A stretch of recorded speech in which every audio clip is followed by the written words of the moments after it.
La idea del paciente no tengo muy claro cómo nace, sí que sé cuándo. Sé que hacia mediados de 2008 yo estaba terminando el último repaso al emblema del traidor y de repente vino por mi cabeza la idea, y lo sé porque recuerdo una conversación con mi agente en la que se lo contaba, de un médico al que empezaban a extorsionarle para que cometiera un acto que le iba a poner entre la espada y pared, entre la espada y la pared, ¿no? Que iba a cometer un acto que le iba a suponer un dilema imposible.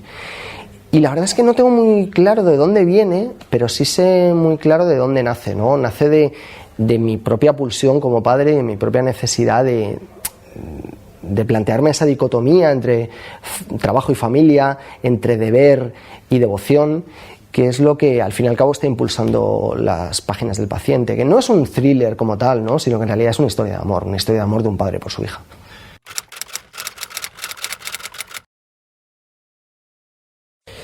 Es difícil decirte con cuál de las dos novelas me lo he pasado mejor. La leyenda del ladrón fue una novela que me llevó mucho tiempo. Fueron 4 años, 3 años de documentación, 1 de escritura, para llegar a completar esas 700 páginas, ¿no?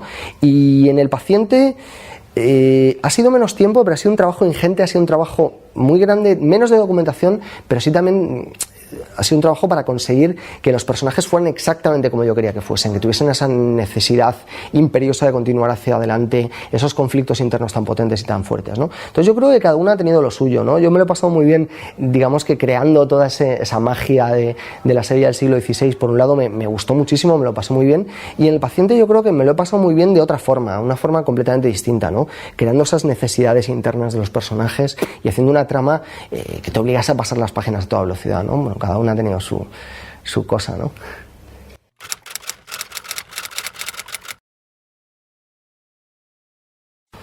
Yo creo que en El paciente hay mucho de mí, sobre todo en la voz de David. El cederle a David mi voz y que tenga ese punto ácido, un tanto oscuro en la forma de contar las cosas, porque es un romántico, pero un romántico desencantado, en eso se parece muchísimo a mí, ¿no? Yo creo que también los dos hemos aprendido mucho el uno del otro, ¿no? David me ha contado a mí muchas cosas, yo le he contado a David muchas otras, y en la suma de los dos, pues ha llegado esta primera persona que acaba sirviendo de hilo conductor a todas las páginas del paciente, que ha sido una novela muy difícil de escribir también, porque en ella utilizo 3 voces. Utilizo la primera persona para la voz de David, que nos cuenta su experiencia, su historia desde el corredor de la muerte, y luego además tiene, porque a mí me gusta mucho complicarme la vida, tiene un narrador omnisciente y tiene un narrador neutro, es decir, que dependiendo del capítulo estamos en un punto o en otro, dependiendo del personaje al que estemos acompañando. Por un lado tenemos el narrador omnisciente con Kate, un narrador neutro que es la voz del señor White, y luego la voz grande, que es la que nos cuenta toda la historia, que es la voz de David.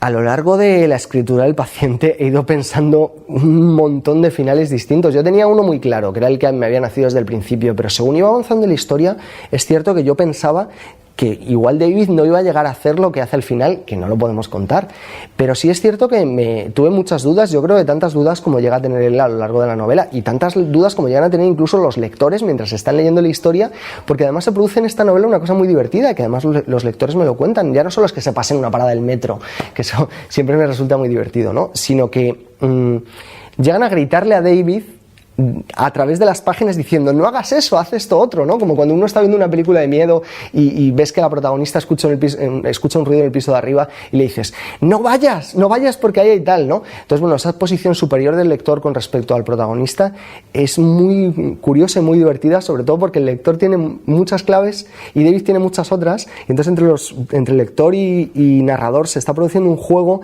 de que yo sé a veces unas cosas que tú no sabes, que es muy divertido también.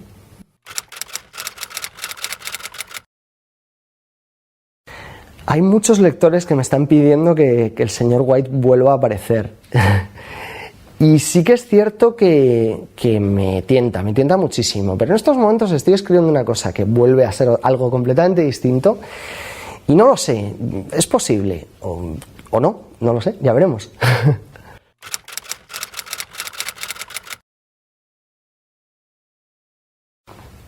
Es que yo creo que no hay ninguna diferencia entre ambas dicotomías que tú me estás planteando. Es decir, el consumir literatura como entretenimiento es cultura. Es decir, no todo puede ser leer a Vila Matas o no todo puede ser leer El paciente. Y entre medias hay un montón de escalas de grises y que además yo creo que cada uno de los lectores somos los que hacemos nuestra cultura. Es decir, yo no puedo estar leyendo todo el rato a Vasily Grossman porque Vida y Destino solo hay uno, igual que solo hay una novela de Vila Matas que es El mal de Montano, que es absolutamente imprescindible de leer, pero al mismo tiempo no puedes vivir solo de eso. También tienes que leer a Harry Potter, también tienes que leer El paciente, también tienes que leer una novela de Manel Loureiro. Es decir, tienes que acudir a todo lo que te apetezca leer en cada momento. Yo creo que además eso es lo divertido, ¿no? Si nosotros acudimos a los libros como una obligación, entonces estamos quitándole la gracia a la lectura, ¿no? Yo creo que lo más importante y lo más bonito es que disfrutemos con lo que estamos haciendo, y hay muchos niveles de disfrute, ¿no?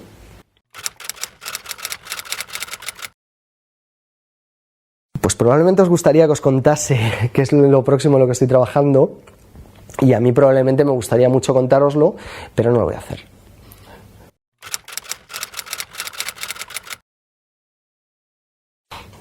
Es una pregunta muy complicada porque es muy personal. Yo crecí leyendo las novelas de Walter Scott y las de Julio Verne. Y lo que pasa es que sí que es cierto que igual hoy en día contarle eso a los chavales, porque nosotros no teníamos la gran playa de literatura juvenil que tenemos hoy en día, igual les pilla un poco más lejos. Yo, por ejemplo, estoy disfrutando, todo depende del rango de edad, estoy disfrutando muchísimo con La abuelita gánster, que es un libro pensado para niños de 6 años y me lo leí de un tirón, además es grande y tal, y lo estoy disfrutando muchísimo. Disfruto muchísimo con Harry Potter, pero si yo tuviera que elegir un libro que jamás va a morir y que va a seguir durante muchas generaciones haciéndonos disfrutar, haciéndonos soñar y haciéndonos creer en la magia de los libros y de la literatura, sería El Señor de los Anillos. Es un libro que he leído 16 veces, que nunca me canso de leer, que nunca me canso de recomendar, y que probablemente si me hicieras la pregunta de qué libro me llevaría a una isla desierta, seguramente escogería ese.